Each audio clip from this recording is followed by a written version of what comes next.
नमस्कार, मैं हूं अर्चित और आप देख रहे हैं मी2 न्यूज। तो चलते हैं आज की मुख्य खबर की ओर। आदिपुरुष के विरोध में उठने वाली आवाजें तेज हो गई हैं। प्रभास और सैफ अली खान की फिल्म को लेकर हंगामा बढ़ता जा रहा है। इस बीच रामानंद सागर की रामायण के राम का किरदार निभाने वाले अरुण गोविल का बयान सामने आया है। अभिनेता ने वीडियो जारी कर आदिपुरुष के मेकर्स पर धार्मिक भावनाओं को आहत करने का आरोप लगाया है। अरुण गोविल ने अपने यूट्यूब चैनल पर एक वीडियो शेयर करते हुए कहा, बहुत समय से मेरे दिमाग में बहुत सी बातें चल रही हैं। लगता है अब उन बातों को आपके साथ साझा करने का समय आ गया है। रामायण और महाभारत जैसे जितने भी पौराणिक ग्रंथ और शास्त्र हैं, ये हमारी सांस्कृतिक और धार्मिक धरोहर है, मानव सभ्यता के लिए नींव है। इसे ना हिलाया जा सकता है और ना ही बदला जा सकता, और इसके साथ किसी तरह का खिलवाड़ या छेड़छाड़ भी ठीक नहीं है।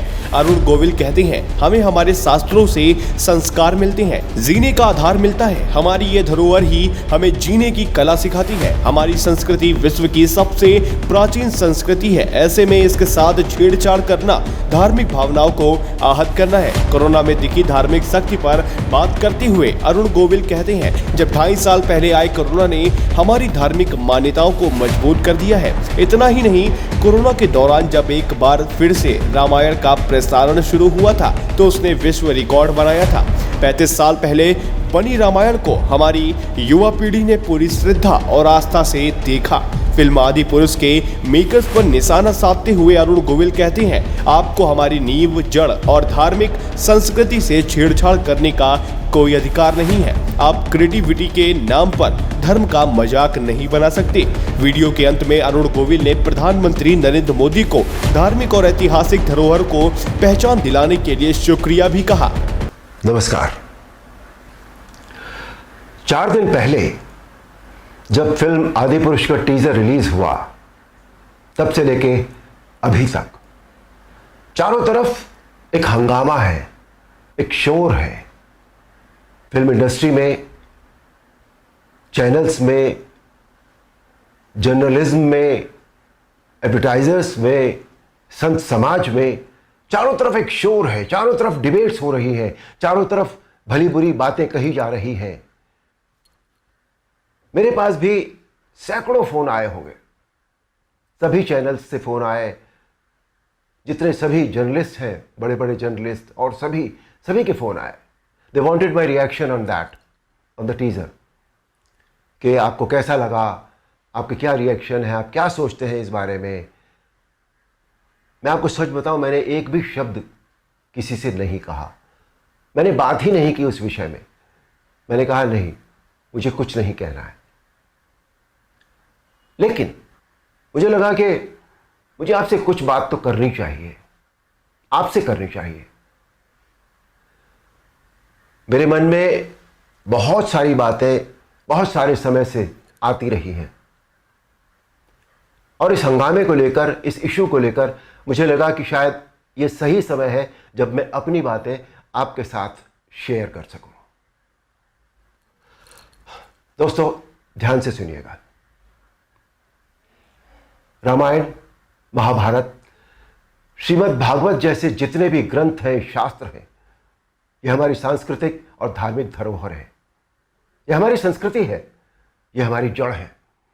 सारी मानव सभ्यता के लिए यह नींव के समान है, और न तो नींव को हिलाया जा सकता है और न ही जड़ को बदला जा सकता है। नींव या जड़ से किसी भी तरह का खिलवाड़, किसी भी तरह की छेड़छाड़ बिल्कुल भी ठीक नहीं है। हमें इन शास्त्रों से संस्कार मिलते हैं, जीवन का आधार मिलता है। ये धरोहर ही हमें जीने की कला सिखाती है। हमारी संस्कृति विश्व की सबसे प्राचीन संस्कृति है। हमारी हर पीढ़ी इसे युगों युगों से आत्मसात करती आ रही है, जिसका सबसे बड़ा एग्जाम्पल है 2.5 साल पहले जब कोरोना आया था, तो कोरोना ने लोगों की धार्मिक भावनाओं को तब से लेकर आज तक और भी प्रबल कर दिया है। हमारी धार्मिक परंपराओं और मान्यताओं को और अधिक पुष्ट किया है इस महामारी ने। टीवी पर जब धारावाहिक रामायण प्रसारित हुई थी कोरोना के दौरान, तो रामायण ने एक विश्व रिकॉर्ड बनाया। आप सब जानते हैं, हम सब जानते हैं, ये एक बहुत बड़ा संकेत है हमारी मान्यताओं और परंपराओं की प्रामाणिकता का। इस बार यानी 2020 में रामायण आज की युवा पीढ़ी ने भी देखी और 35 साल पहले बनी रामायण को पूरी श्रद्धा और आस्था से देखा, समझा और आत्मसात किया। आज जो बेहिसाब लोग मुझसे मिलते हैं उनमें सबसे ज्यादा संख्या टीनेजर्स की होती है। दोस्तों, 500 साल के संघर्ष, अथक प्रयत्न और जद्दोजहद के बाद, न जाने कितना रक्त बहाने के बाद हमें राम मंदिर के पक्ष में निर्णय मिला और वहां एक भव्य मंदिर का निर्माण हो रहा है जो 2024 तक पूरा भी हो जाएगा। अप्रिशिएट करने वाली बात यह है कि मंदिर को भव्यता देने के साथ साथ उसकी आत्मा और मौलिकता को ज्यों का त्यों रखकर यह मंदिर बन रहा है।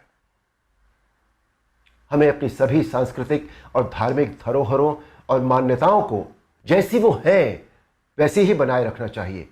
उनमें किसी भी तरह के बदलाव की न तो जरूरत है, न करना चाहिए और न ही किसी और को करने देना चाहिए। भला कोई अपनी नींव हिलाता है क्या? कोई अपनी जड़ें बदलता है क्या? हमारी इन धार्मिक सांस्कृतिक मान्यताओं और परंपराओं को किसी भी तरह का कोई नयापन देने की आवश्यकता नहीं है। देखिए, मेरा प्रयास और कर्म तो यही है कि मैं इस जनरेशन को और अगली पीढ़ी को भी वही सिखाऊं, वही बताऊं, वही दिखाऊं जो वास्तव में सत्य है, शाश्वत है और सनातन है। एक बात और सोचने वाली है, किसी और धर्म की परंपरा या मान्यता में जब किसी भी प्रकार का बदलाव या नयापन नहीं किया जाता तो हमारी सनातन धर्म की मान्यताओं परंपराओं के साथ छेड़छाड़ आखिर क्यों? आजकल ये चलन सा बनता जा रहा है कि सनातन धर्म का मजाक बनाओ, देवी देवताओं के ऑब्जेक्शनेबल पोस्टर बनाओ, अभद्र भाषा में बोलता हुआ दिखाओ। आखिर किसने अधिकार दे दिया कि कोई हमारी धार्मिक आस्था से छेड़छाड़ करे या हमारी भावनाओं को ठेस पहुंचाए? कुछ फिल्म मेकर्स, कुछ राइटर्स, कुछ पेंटर्स, कुछ एक्टर्स, कुछ एडवर्टाइजर्स को इस बात का विशेष ध्यान रखना चाहिए कि वो क्रिएटिव लिबर्टी के नाम पर धर्म का मजाक न बनाए और न ही किसी की मान्यता या परंपरा को तोड़ मरोड़ कर प्रस्तुत करें। दोस्तों, ये किसी राजनीतिक पार्टी या धर्म के लिए नहीं बल्कि पूरे देश के लिए एक स्वाभिमान बढ़ाने वाली बात है कि आज हमारे प्रधानमंत्री श्री नरेंद्र मोदी जी के नेतृत्व और कुशल मार्गदर्शन में देश के कोने कोने में सांस्कृतिक, धार्मिक और ऐतिहासिक धरोहरों को पुनः पहचान मिल रही है।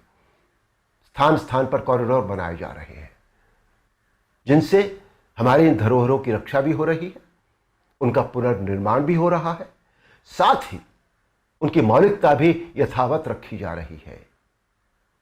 मोदी जी, ये देश सदैव आपका ऋणी रहेगा। मेरा अनुरोध है आप सबसे कि आप सब पूरी सक्रियता और जागरूकता के साथ अपनी अमूल्य सांस्कृतिक, धार्मिक मान्यताओं और धरोहरों को सहेज कर संभाले रखने का संकल्प करें और दूसरों को भी इसके लिए प्रेरित करें।